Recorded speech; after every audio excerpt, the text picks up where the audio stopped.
So guys, this is the fourth video on corpus callosum where we will discuss about the functions of corpus callosum. This is the corpus callosum part 4. So if you have not watched the corpus callosum part 1, part 2 and part 3, I recommend you to watch it so that you can have a continuation on the topic corpus callosum, and it will help understand because we have discussed very important things on the part 1, part 2 and part 3. The link for these videos are given in the description, and you can also find this in the playlist named neuroanatomy. So let's start with the functions of corpus callosum. Functions. Okay, so the first function is transfer of learning process.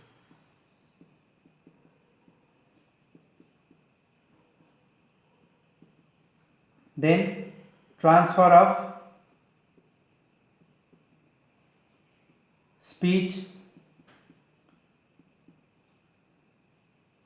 function. Then we will discuss about the split brain syndrome.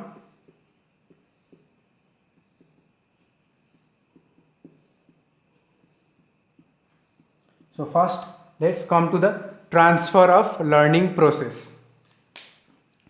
So if you are a right-handed person, just imagine, just know what to imagine. If you are a right-handed person, your dominant hemisphere is the left hemisphere. Your dominant hemisphere becomes the left hemisphere. The left hemisphere is controlling the actions, motor actions on of your right hand. So if you are a right-handed user, then your dominant hemisphere will the left hemisphere will the dominant hemisphere.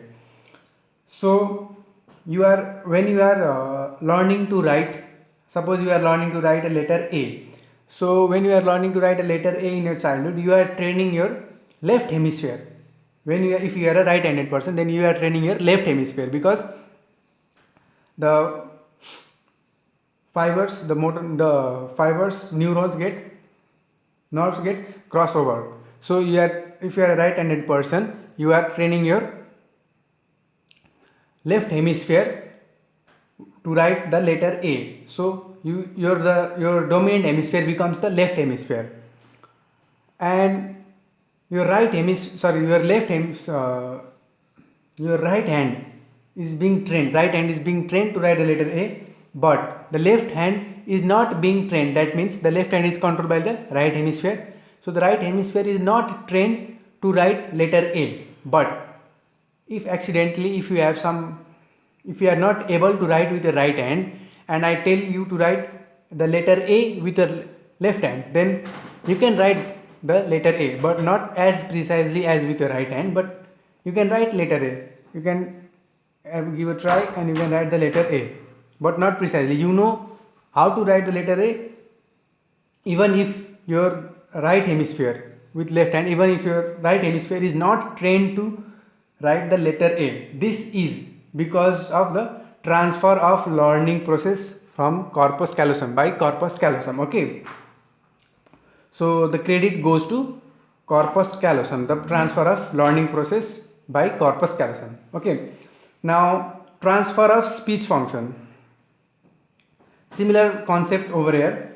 Suppose you are a right-handed person, then your dominant hemisphere is the left hand, and the speech centers are believed to be present in the dominant hemisphere. Okay, they are believed to be present in the dominant hemispheres, and if there is lesions, if the lesions occur in the dominant hemisphere before 6 to 8 years, okay, before 6 to 8 years of age, okay, I'll not write it better, before 6 to 8 years of age, if the lesions occur before 6 to 8 years of age, then the speech centers get transferred. The speech center get transferred from the dominant hemisphere to the other hemisphere. Okay, but this process is difficult in adults.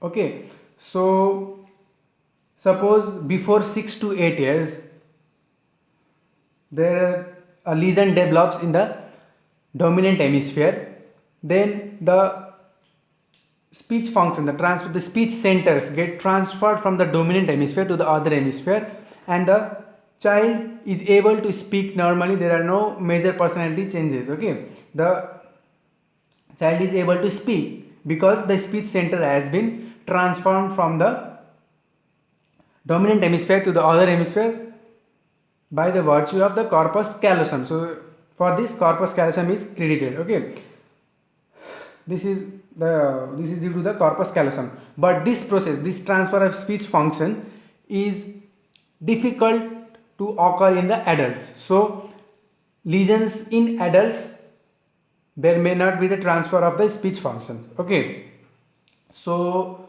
now let's come to the split brain syndrome. Split brain syndrome, it seems like having two brains, split brain syndrome. So in this, what happens is this split brain syndrome is seen in person with the absence of corpus callosum, that is congenitally absence of corpus callosum, or the transections of the entire corpus callosum. Okay, so seen in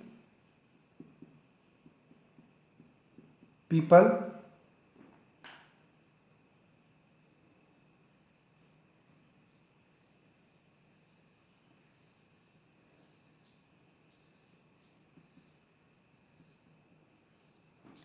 with congenitally absent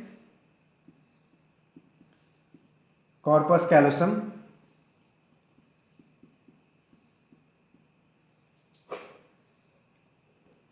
or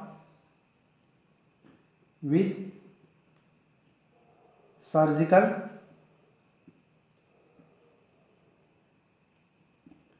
transection of entire corpus callosum. Okay,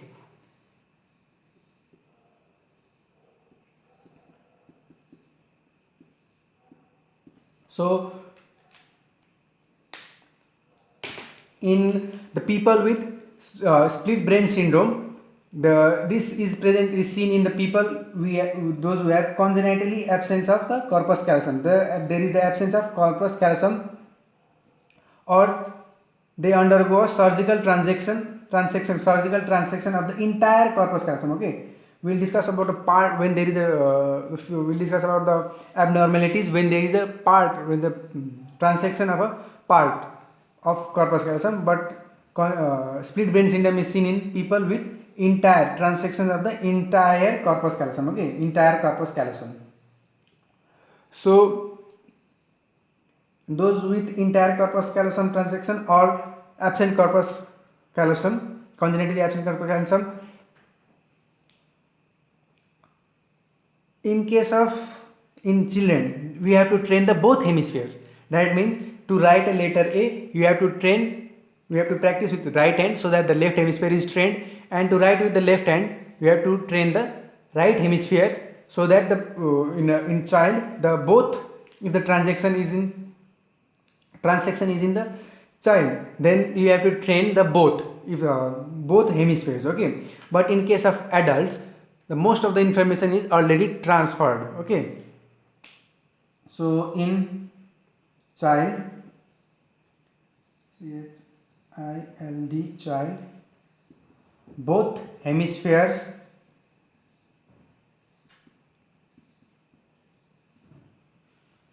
should be trained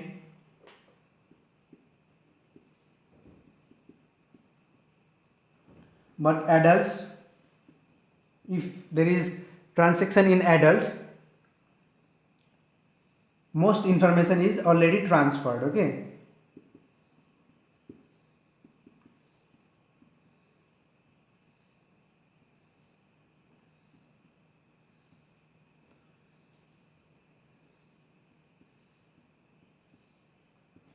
so now let's discuss what happens when there is transection, or when the anterior aspect of the corpus callosum is sectioned. Okay, so if anterior part sectioned, then the patient suffers from akinetic mutism.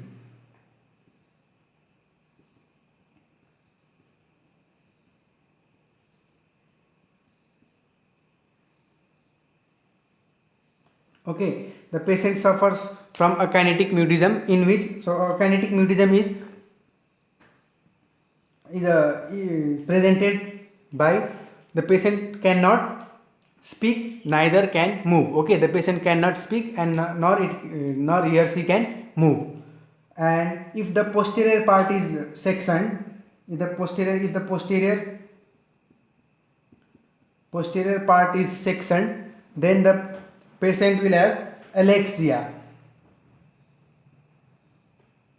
And alexia means the person cannot understand the written things. Okay, so I have written this, they cannot understand, the people with suffering from alexia can't understand these things. Okay, if the posterior part, these are the sensory, there is a sensory part. Okay, so if the posterior part is sectioned, the patient suffers from alexia. If the anterior part is sectioned, there is akinetic mutism. Akinetic cannot move, or kinetic cannot move, mutism cannot speak. Okay, mute, akinetic mutism if the anterior part is sectioned.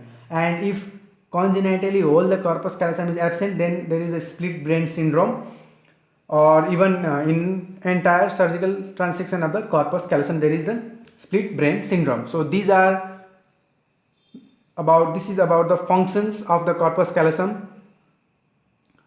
Hope you like the video, and if you have watched the previous parts, part 1, part 2, part 3 and along with part 4, you will get a good knowledge on corpus callosum, and you can write well in your exam. If this video was helpful to you, please hit the subscribe button and help the channel grow. Thank you guys. Thank you all.